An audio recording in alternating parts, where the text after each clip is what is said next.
আমরা একটা জিনিস মনে করি, উপরে অসৎ, আমি মহৎ হতে বাধা কোথায়?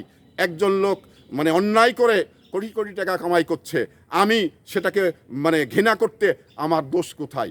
কারণ এই অন্যায়কৃত টাকা আপনার হয়তো থাকবে না, এক সময় ফুরিয়ে যাবে, কিন্তু অন্যায়ের বোঝাটা আপনি কোনোভাবেই মানে খালাস করতে পারবেন না।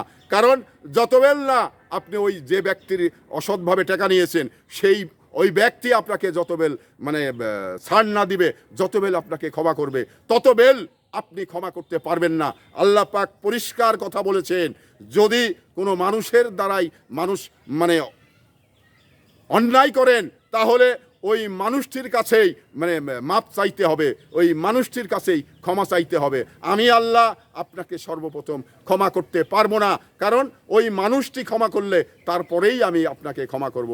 বিষয়টা এটা অতি জরুরি এবং গুরুত্বপূর্ণ বিষয়। এই বিষয়গুলো আমাদের সবাইকেই মানে মাথায় রাখতে হবে এবং এটা বুঝতে হবে এবং অন্যায়টাকে দূরে রাখতে হবে, ন্যায়ের পথে জীবন গড়তে হবে।